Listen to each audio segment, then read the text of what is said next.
Fala galera Psi, tudo bem? Meu nome é Rafael Rosa, sou neuropsicólogo e hoje vou aqui estar, dando mais sequência aí à produção de conteúdos aí para os psicólogos, principalmente quando a gente está iniciando, quando a gente tem dúvidas sobre que documentos, o que que a gente faz, para onde a gente deve seguir. E hoje o tema da nossa proposta hoje aí seria quais são os principais documentos que o psicólogo deve ter aí para a sua prática clínica, né? Iniciando aí, independente da sua prática já ser online ou se ela for, né, de forma presencial no seu consultório, ou ainda que você está prestando um serviço, né, ali para uma clínica, né, como autônomo também, é necessário que você tenha alguns documentos aí, né, para que você se resguarde, para que você consiga também prestar um serviço aí de qualidade. E aí, você já sabe quais são esses documentos aí, os principais, ou se você usa, ou se você tem dúvida? Então venha comigo aí que hoje a gente vai apresentar esse tema. Não esquece aí de seguir, né, e curtir o nosso conteúdo, pessoal.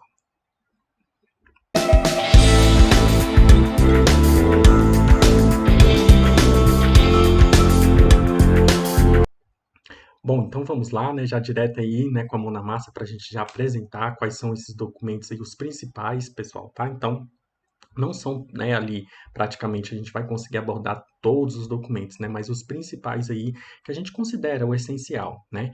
E aí o primeiro, né, que a gente já vai começar falando é sobre essa entrevista de anamnese, né, que é um dos principais documentos que a gente tem que ter, né? Não tem como a gente começar a fazer, né, um atendimento sem seguir uma entrevista, né, estruturada ali com algumas questões básicas, né? Então, quais são os objetivos desse documento, pessoal? É a gente fazer uma avaliação do estado do paciente, onde a gente vai levantar as hipóteses, onde a gente vai direcionar a nossa intervenção, e esse documento tem que ser preferencialmente semi-estruturado, ou seja, né, com alguns tópicos, né, obrigatórios, e mais, né, que sejam abertos, né, que dê fluidez para que esse paciente também, né, siga essa forma dele falar também, que ele não sinta que está ali, né, de uma forma mecânica. E ela tem que atender diferentes públicos, ou seja, ela tem que ser adaptada, né? Então não adianta a gente criar uma entrevista única, né? Ou seja, né, cada público você vai ter que ter um modelo de entrevista. E lógico, né, seguindo toda uma estrutura ali, né, que faça sentido. Então a gente tem que ter algumas questões que são básicas, né, que não pode ter, mas a gente também não pode deixar uma coisa ali onde, né, somente aquele paciente responde sim, não, né? Não. Você tem que, primeiramente, né, estabelecer um rapport ali com o seu paciente, não já vai de cara aplicando essa entrevista, né? Comece a conversar com ele, né, de uma forma mais livre, para que ele se sinta confortável, se apresente, né? Fale para ele, né, que a gente vai fazer algumas perguntas e que ele tem que se sentir seguro, né? Reforce a questão do sigilo que você, né, tem que resguardar para que ele também se sinta confiável, porque a gente vai às vezes fazer alguma pergunta, por exemplo, né, uso de drogas, como que é a questão pessoal, e ele pode se sentir ali meio constrangido ou com medo de falar sobre alguma, né, informação. Então, não é só simplesmente chegar e aplicar a entrevista, né? A gente tem que ter todo um procedimento anterior, justamente para a gente conseguir fazer com que a gente crie um vínculo mínimo, né, possível com esse paciente, para que ele se sinta seguro, para a gente conseguir fazer uma boa entrevista. Então, preste bastante atenção na fala, né? Não fique atrelado somente em responder. Vai ali, né, pegando um pouco dos conteúdos que vocês já conversaram, para depois você já ter conteúdo também até para preencher essa própria estrutura, né? Então, não é simplesmente dessa forma da gente aplicar um formulário e pronto, tá certo? Aqui eu vou apresentar, né, algumas estruturas básicas aqui que eu considero, que eu utilizo, né, que a gente tem que ter. É a parte de identificação, né, onde a gente vai colocar os dados sociodemográficos desse paciente, onde não pode faltar, né, endereço, telefone, porque uma hora a gente vai preencher um relatório, alguma coisa a gente vai precisar desses dados, tá certo? Aqui os dados clínicos, onde a gente pode colocar a queixa inicial, se usa medicação, né, se ele já fez acompanhamento, se faz uso, né, de substâncias aí, né, e se ele já foi diagnosticado com alguma doença. Aqui a gente pode abordar também nessa estrutura, né, a história familiar, onde a gente pode colocar o genograma, como que é essa dinâmica, quais são esses eventos significativos.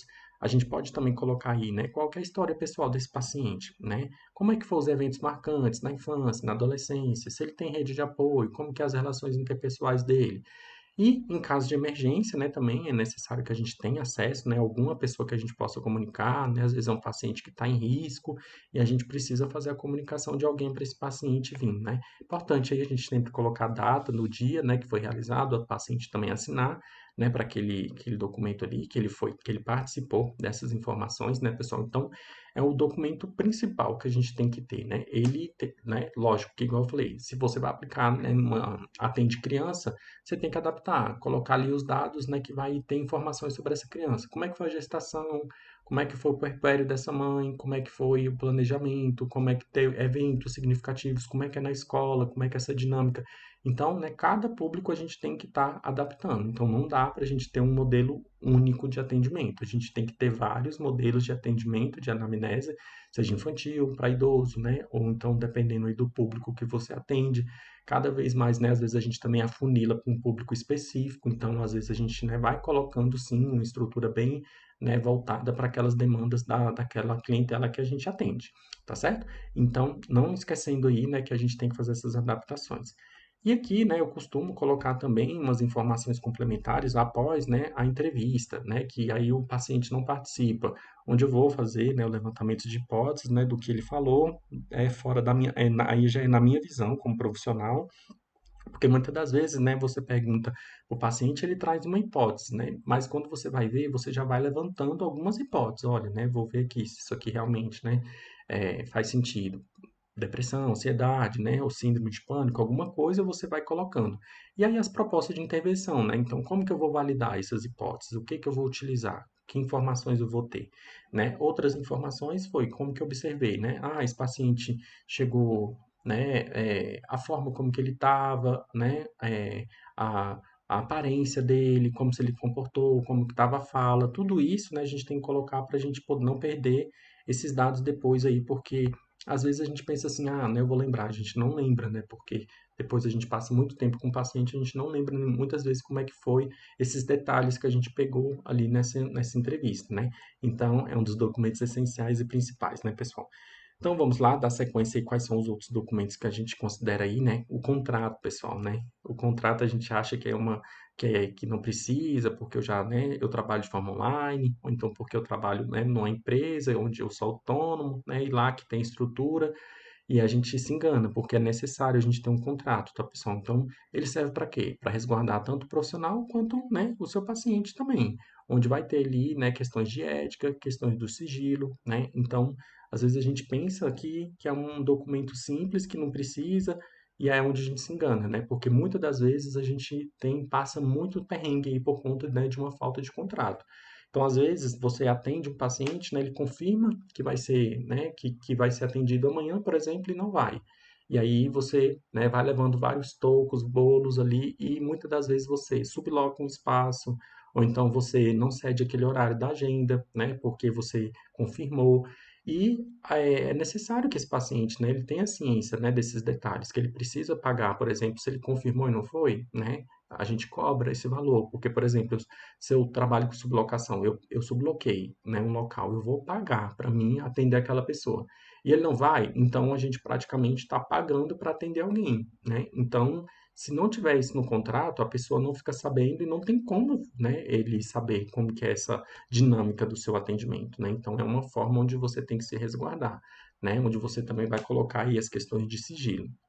A gente vai colocar aqui também, né, alguns modelos aqui de como é que tem que ter, né, nesse contrato. Então, quem, né, tem que ter essa parte aqui inicial do nome, né, quem é o psicólogo, como é que vai ser esses atendimentos, quantos minutos será essa sessão, né, aqui também fala, né, que ele pode solicitar com antecedência de 15 dias, né, sobre informações sobre atendimentos e evoluções, né, como se ele quisesse pedir um relatório, o dia da semana, o horário, como é que funciona a desmarcação e faltas, né, desse paciente, a questão do sigilo, como que é ali, né, que a gente resguarda, porém tem algumas hipóteses onde a gente rompe esse sigilo, né, quando o nosso paciente está em risco de morte.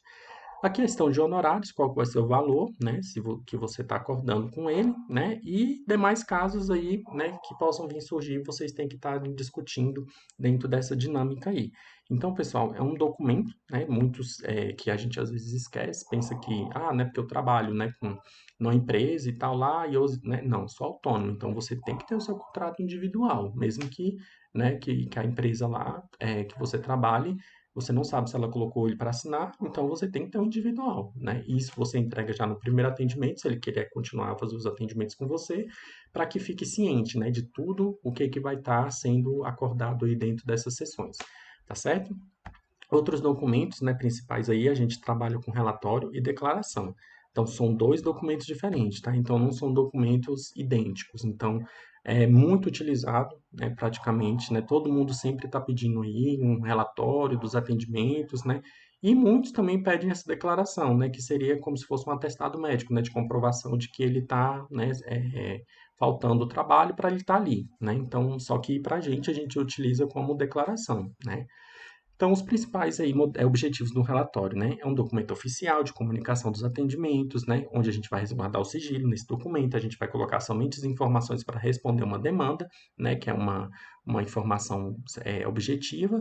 A gente deve seguir a resolução 06, né? Então, de tópicos, o conteúdo, a forma, tudo está nessa resolução. E a declaração, ela serve para a gente declarar o dia e hora, né? Que esse paciente está sendo atendido. A gente também deve seguir a resolução, não é de qualquer jeito, né, tem que ter essas observações aí, né, de que a gente não vai colocar sintomas e resguardar o sigilo do nosso paciente. Aqui é um modelinho de relatório seguindo a resolução 06, né, que tem que ter a identificação, né, que é o nome do paciente, a finalidade, o nome do autor, né, nós vamos ter outro tópico de descrição da demanda, procedimentos, análise e conclusão. Então, são esses tópicos que tem que ter num relatório, né, segundo a resolução 06. Então, não é uma questão da gente pensar, eu vou adaptar. Não, a gente tem que seguir essa estrutura, porque é obrigatório, né, como uma norma nossa. Então, a gente tem que seguir, né? E aqui a gente tem um modelinho de declaração, né, como que a gente tem que, né, seguir. Então, a gente vai colocar o nome do paciente, né, o dia que ele está sendo atendido, a hora, aonde, né, e sem citar sintomas, sem citar para quê, de que ele está fazendo acompanhamento, nada, não. Somente um acompanhamento psicológico, né, ali para esses atendimentos, para esses fins, né? Então, são dois documentos essenciais que a gente tem que ter, né? E a gente não, a gente tem que ter, saber para que serve justamente para isso, porque é como eu falei, às vezes a gente, né, chega lá, o paciente vai te pedir, eu quero um atestado de comparecimento, né? Não é um atestado. Atestado é um outro tipo de documento psicológico, não, atestado psicológico é um outro tipo de documento resultante de uma avaliação psicológica, onde a gente vai dizer se aquela pessoa está apta ou não está apta, por exemplo, para uma cirurgia bariátrica, ou o porte de arma, né, a gente vai utilizar o atestado, que é outro modelo e outra finalidade de documento. Então, é uma declaração, né? Então, quando o paciente pede esse atestado, você vai fazer uma declaração, colocando os tópicos lá, né? Não vai colocar tudo escrito, que, né, estava acompanhando para isso, para aquilo. Não, a gente segue a resolução e a gente tem que estar ciente, né, desses documentos. Eu também tenho aí, né, vídeos, né, ensinando como que faz cada tipo de modalidade de documento segundo a Resolução 06 de 2019. Então, lá tá falando sobre como que é um atestado, um laudo psicológico, um relatório, né, uma declaração. Tem todos os, né, os videozinhos separados um por um para vocês aí também estarem cientes de como que você vai produzir e o que tem que ter dentro desses documentos, tá, pessoal? Então, é só aproveitar aí os nossos conteúdos que vocês também têm acesso. Outros documentos aí, né, pessoal, a mais. A gente tem que ter um registro de evolução, né, que é o famoso prontuário. Muitos, né, acham que às vezes na própria empresa geralmente tem, né, algum virtual lá.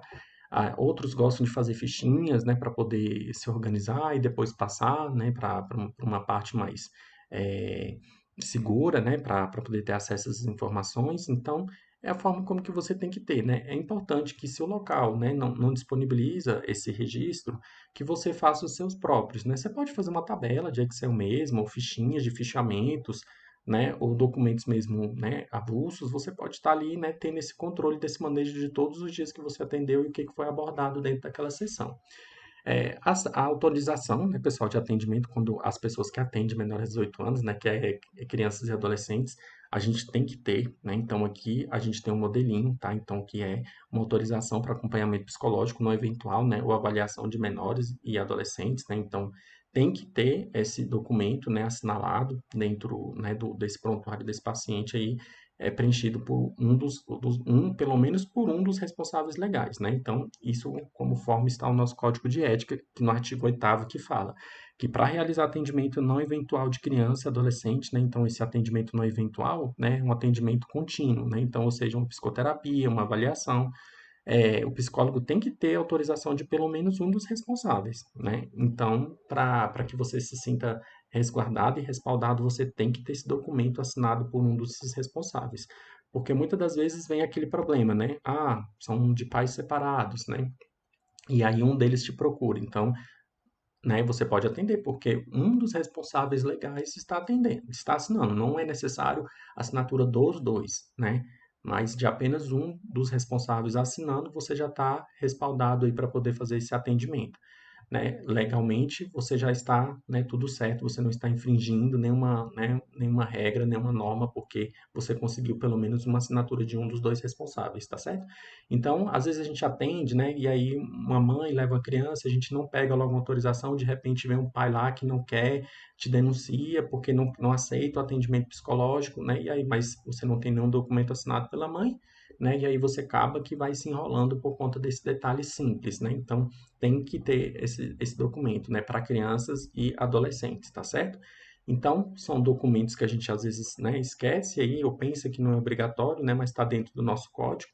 Então, é só para a gente ficar ciente, para a gente não poder vacilar dentro disso daí. Então, pessoal, era isso que eu queria apresentar aí hoje para vocês, né, no tópico desse vídeo hoje, era para isso. Caso vocês tenham interesse aí desses modelos que eu, né, apresentei aqui como forma mais pedagógica, para ficar mais fácil para a gente entender, de forma gratuita, é só vocês entrar lá no meu Instagram, mandar uma mensagem com o e-mail de vocês solicitando que eu encaminhe, né, esses modelinhos aí só para vocês adaptarem aí, né, de acordo com a sua abordagem, de acordo com a sua com o seu público, né, com a demanda que você atende, você pode estar solicitando, que vai ser um prazer aí encaminhar para você sem problema nenhum, tá certo?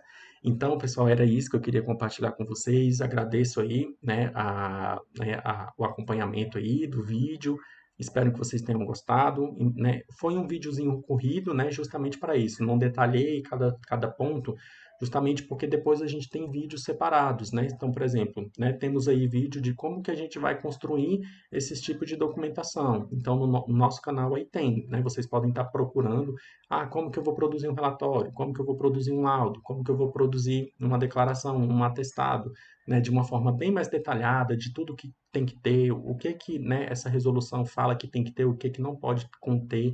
Então, é só isso, o básico, né? E aí, na medida do possível, a gente já vai produzindo também, né? Como que os tipos de anamnese, como que a gente pode estar, né, colocando, o que que tem que ter. A gente também pode estar produzindo esses conteúdos aí para que, né, fiquem mais didáticos aí, mais aprofundados, pegando um tópico só e destrinchando ele de uma forma mais, né, aprofundada aí dentro desse conteúdo, tá certo? Eu espero que vocês tenham gostado e aguardo vocês aí nos nossos próximos materiais que a gente está produzindo e curtam, comentem aí, deem sugestões de novos conteúdos que vocês gostariam para a gente estar produzindo. Aguardo vocês até a próxima e tchau, tchau.